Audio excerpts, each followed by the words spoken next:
It's FNAF movie headline time. Starting with leaks. You guys are leaking everything, aren't you? So for the past few days, there have been some leaked set photos from the FNAF 2 movie set that weren't verified, but now it looks like they really are legit, and they're being shared on Reddit and stuff. I just showed you blurred out versions of them because I don't want to show unofficially released stuff flat out on my channel. Yeah, why am I even wearing this right now? Just to explain them, I guess without spoiling anything, they seem to be early builds of the exterior and interior of the FNAF 2 location. Okay, when I say FNAF 2 location, I don't mean a one-to-one recreation of the game version of the FNAF 2 location, kind of like how the FNAF 1 movie had a very different interior than the FNAF 1 game. It looks like there's going to be a new pizzeria following the tradition, the game set, where it's different from the FNAF 1 location in universe.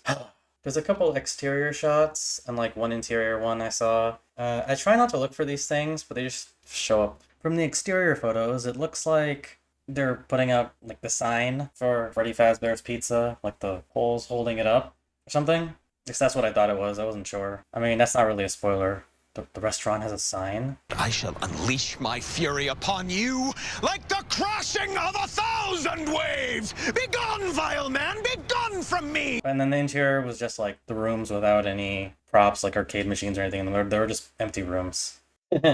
Empty. Emptier than my soul.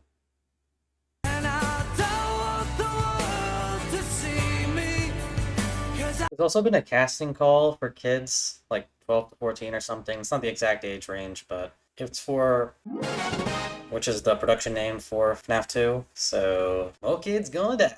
Or it's just like extras. Or they're the DCI. Or they're recasts of the missing children because those kids probably aged. Or the production team of the movie plans to see if they can create a remnant using the props for the FNAF 1 movie. And then the withered animatronics will actually be possessed and they can make it more realistic. It's a snuff film. You know what, I'll stop joking about the production team because they've actually been working really hard on FNAF 2. We have some exciting interviews released by Blumhouse for their Blumfest Halloween showing of FNAF 1 with Jason Blum, Emma Tammy, the director. Here, I'll play the clips for you guys. Tonight, you'll be seeing Five Nights at Freddy's. Normally, movies go through a test screening process where audiences are recruited to come watch an early work-in-progress cut of a movie.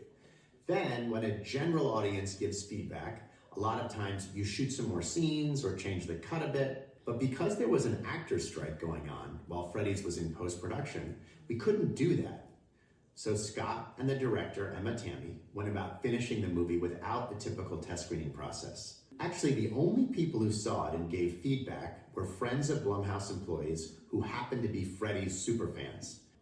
We are actually at Jim Henson's Creature Shop right now, building the new animatronics for the sequel film. And we are so excited to be working on this sequel for you all, the fans of this film.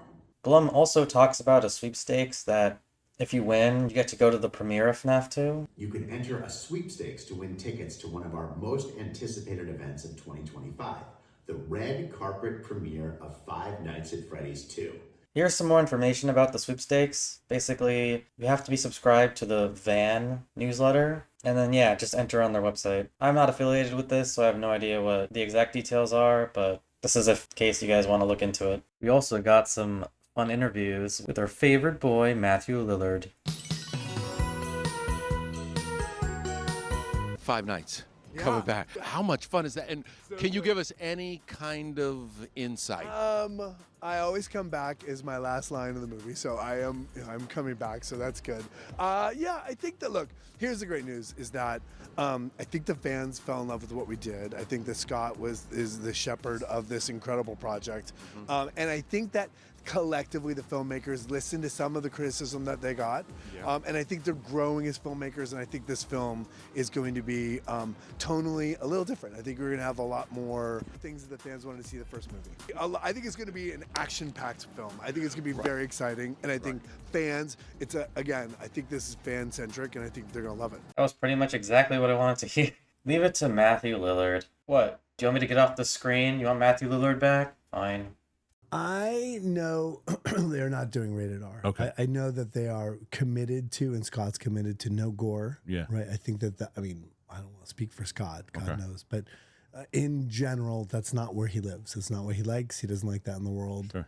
And yes, it's a story of a man who murders a bunch of children, but it's really evocative rather than in your face. I preferred that. You know, I'm back for the second one. It's about all I can say. Okay.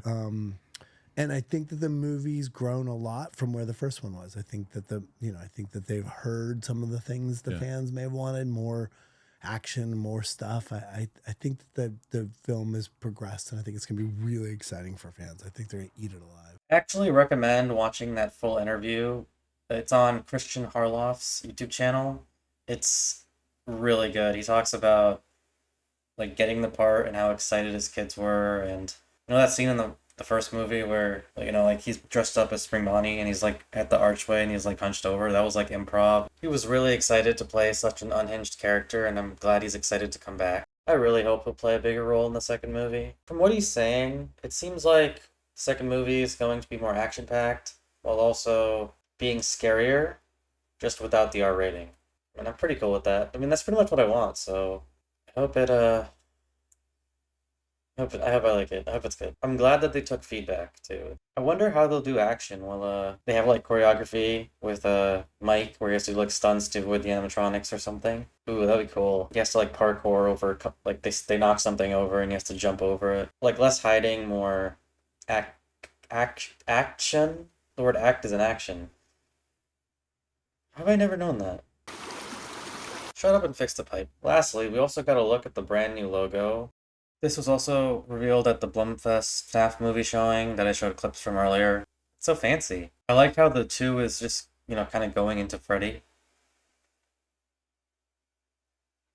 Maybe that wasn't the best phrasing. So yeah, that was a very brief but comprehensive rundown of everything new that's been revealed for the FNAF 2 movie, or just things that have happened. I definitely edited some stuff down, so you guys didn't have to watch the whole thing. I didn't show the leaked screenshots, but I mean, they're pretty easy to find, so if you wanted to look for them, you can. I feel so official, like a little reporter. Thanks again to everyone that's been supporting me. It's actually really overwhelming. I really appreciate it. I still can't believe I got partnered, like me. So, you guys rock, and let's look forward to a very fun Five Nights at Freddy's 2 movie. Da-da-da. I better help those idiots fix that pipe. Later.